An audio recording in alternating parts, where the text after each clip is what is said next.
What the f? Are you telling me that I can get Mesa Boogie sounds for my productions for 40 or 50 bucks? What? These amps cost about $3,000 or some bullshit like that. And now I can get a one-stop easy plug-in Mesa Boogie sound 5150 PVs. Really? That just baffles me. Back in the days, you had to buy these really expensive amps and know how to mic these things, because miking a cabinet is a whole different ball game as well. And now you buy a fucking plug-in, put your guitar through a DI, or just directly into an interface. You don't even need a DI. These interfaces these days have a high Z input. Put in your guitar, buy a $40-50 plugin. You're good to go. Fucking Mesa Boogie sound, man. What the? Anyway, if you don't know what the fuck I'm talking about, it's Bogren Digital. Bogren Jens. Bogren Digital. So if you're not familiar with Jens Bogren and Bogren Digital, these guys are making plugins, guitar and bass plugins, really fucking easy to use, idiot proof. If you can't fuck up this sound, if you can play the guitar or the bass, you have these plugins, it sounds really awesome. So last week they dropped 3 new amps and I thought let's make a video about it. I really love their bass one knob plugin. I've already made a review on this thing.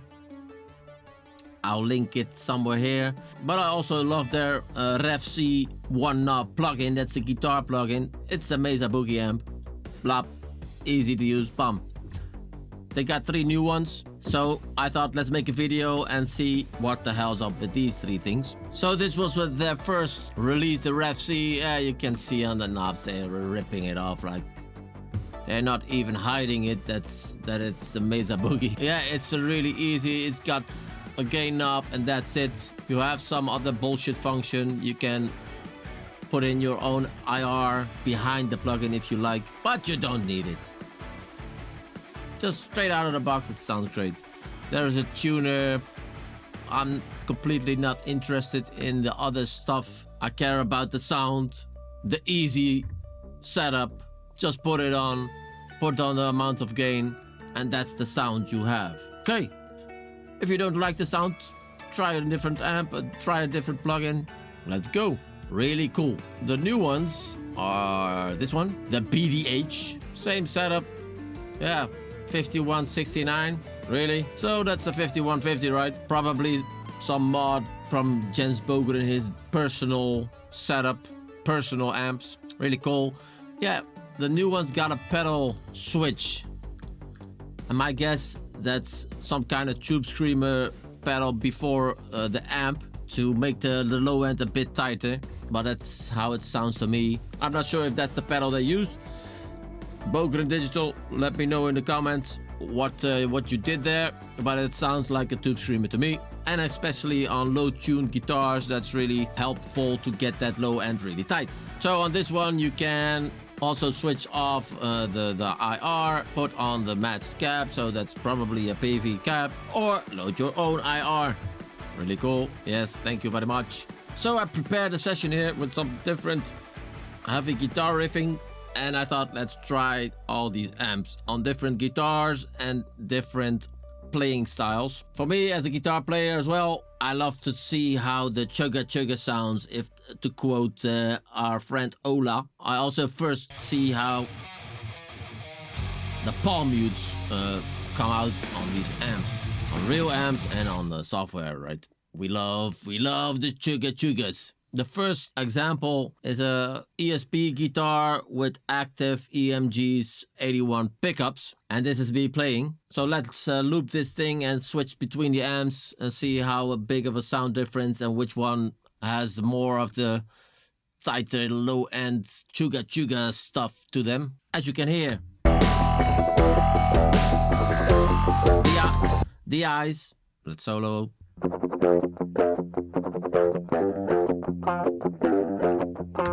let's switch. Let's walk through these amps one by one. So this is the 60606066666. Bogren Digital gave me this stuff to make the video, so it's totally sponsored. If you want to buy this stuff, don't be a cheap ass. Use my affiliate link in the description so you support the channel. Thank you very much. But that said, I'm just gonna give you my unbiased opinion on these stuff, on this thing, on these plugins. And again, I already love that plugin, so... And I'm not recommending bullshit. If I don't like it, I'll say it. So, let's see. Which one is this? Oh, wait. This is the 5169. These guys have some humor, right? 5169? I like it. Okay, let's see.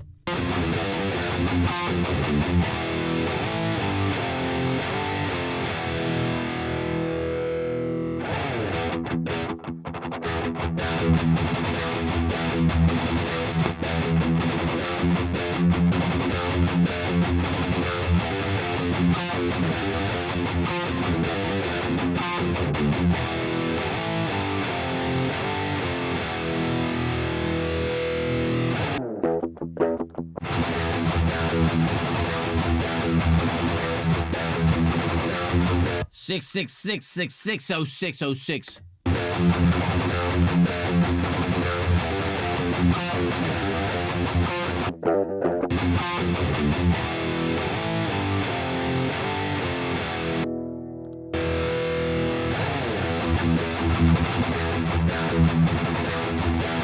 Now you can clearly hear when you push the pedal button that the gain goes up a bit and the low end gets a little tighter, right?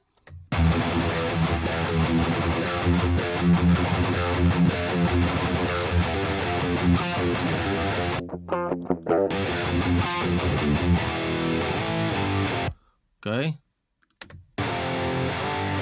The Mesa Boogie.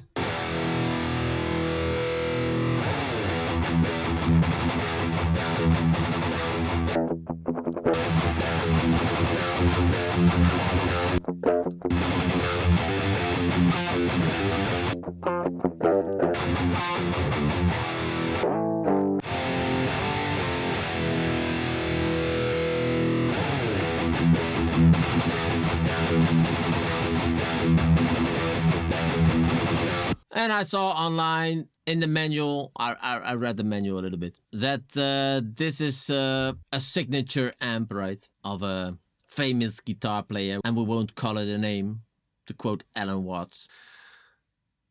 Van Halen, right?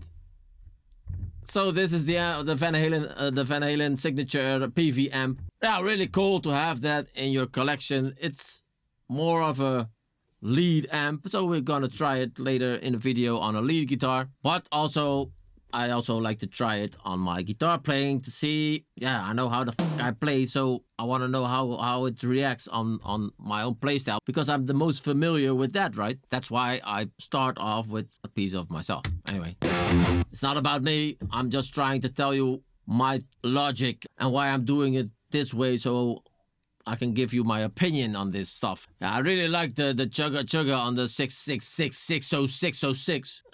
The 5150 ripoff is more like has more of a bit of a mid-rangey kind of thing. So these two have my my personal preference if I would use it on my own productions. But yeah, to be honest, they all sound great. But you have to use it for your own style, for your own production. You know, in some productions, the other amps work better. For lead guitars, other amps work better, right? So it's really cool to have, yeah, a small arsenal of really expensive amps for your own production. Oh, this costs 40 bucks, 50 bucks. The f, man? Okay, in the mix with bass and drum.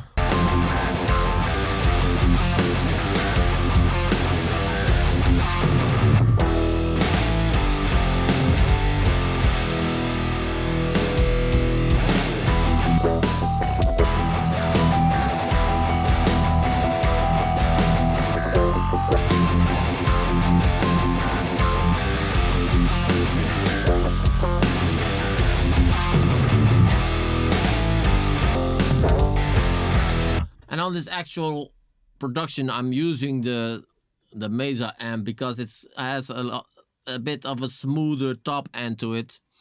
If you need more aggression, pick one of the 5150s. If you need a bit of a smoother top end, smoother guitar, high gain guitar sound, yeah, get the Mesa. The Mesa is really good at that. Let's go over to the lead thingy. A lead thingy. Let's copy all the amps over to the lead channel. That's really handy that you can make the window a bit smaller so I can fit them all in one screen. If you just have one, it's not really important, right? For now, it's handy. I also read in the manual that there's when you use it standalone, you can use these things standalone to play guitar, right? There is a record function in there. So if you have a great idea for a riff, you can immediately record it into the plugin itself. For ideas, could be useful. I'm not using that stuff because I use it in a DAW. But if you're a guitar player who doesn't want to start up the complete DAW and just want to riff out, well, it could be great. But for me, I don't give a shit about that. I record the ideas in Cubase. Anyway, let's see what we got. Lead guitar. As you can hear, clean the eye.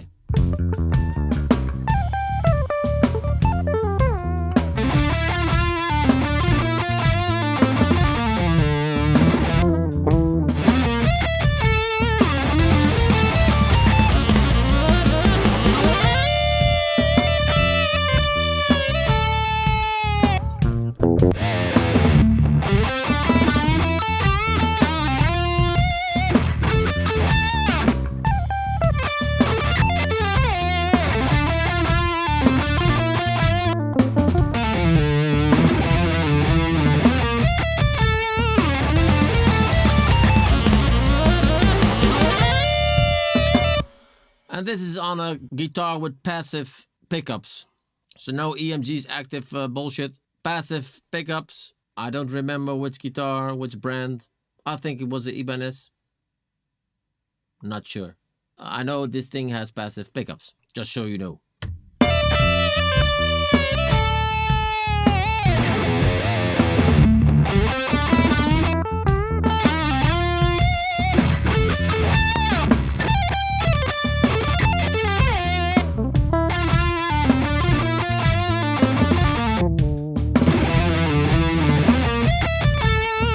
I love the fact that they all sound totally different from each other. Yeah, they're high gain amps, so in that perspective they sound the same. But they all have their own character and their own cab, right? And again, you can load up your own impulse responses if you have a shit ton of impulse responses and have the preamp of these amps to your disposal. Really cool. Leave in the comments which one you like the most on the Chuga Chuga. And on the lead part, I have my favorites, the 5150s on the Chuga Chugas. So let's listen to the lead part soloed.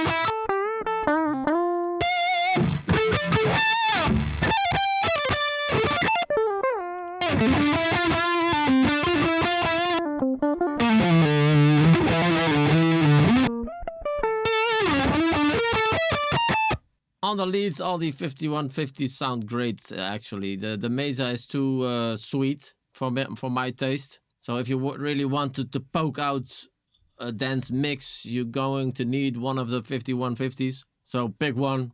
Yeah, just because this is the signature Van Halen one. Could be something you like. Anyway, I don't really have a preference. I would pick one of these three if you are a lead guitar player.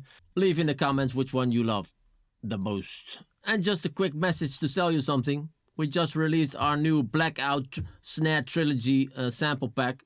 It's a Kontakt library with 3 great sounding hand-built stave drums from the Netherlands. 3 tunings, 3 snare drums, different sizes, simple interface.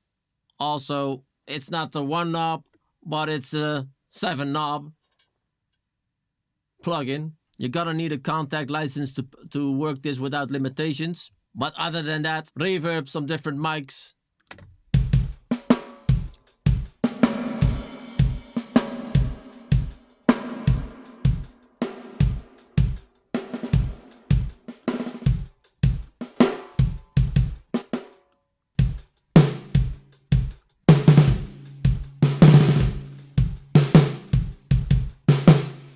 Anywho, our snare samples are not the center of this video, but if you need some, link in the description to sound examples of this snare and other samples, of course.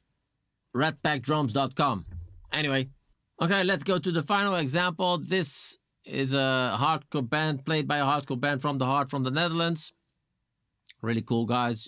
We are recording an album as we speak, and I thought let's use that for an example. These guys had 2 different guitars playing, 2 different guitar players. This one is a classic Gibson Les Paul. The other one is some kind of, I think it's, I don't remember the brand, but I know it also had EMG 81 pickups, active ones in there. But it sounds pretty different to my ESP. Could be in the hands, of course, because if you're a different guitar player, guitars and amps sound different.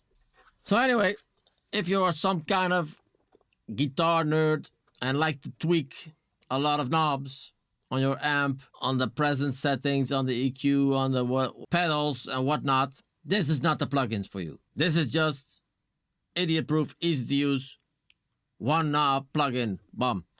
But with that said, if people are saying, oh, there's no EQ, I can't get the right low end on these amps, you can, you stupid.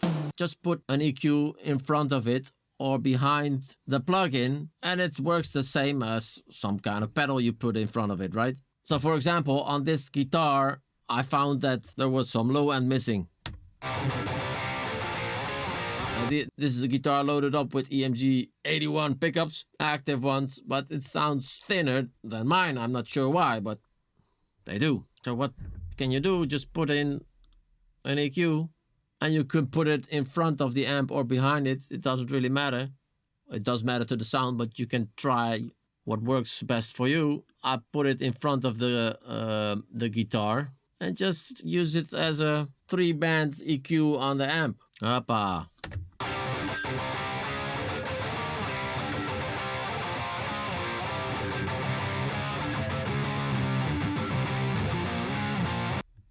Right?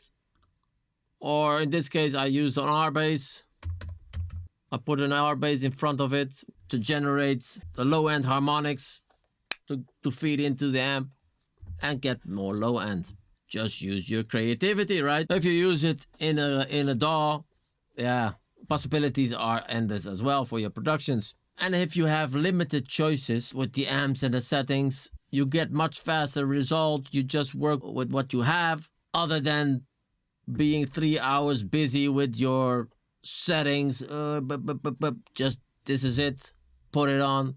Maybe take out some low end or put in some low end. And let's go. We have a high gain guitar, right? And play the parts right.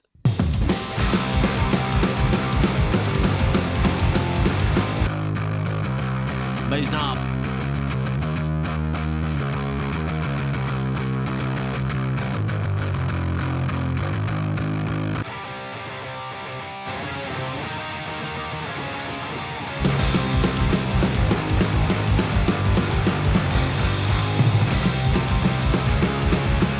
So for now, I hope I gave you a bit of an insight on how these things sound. I really love these kind of plugins, the simple ones. Just to learn a DAW is a hell of a work. You gotta love manufacturers who just make it easy for us all. Yeah, these amps are used on countless records, so you don't really get a crazy unique sound that nobody's heard before.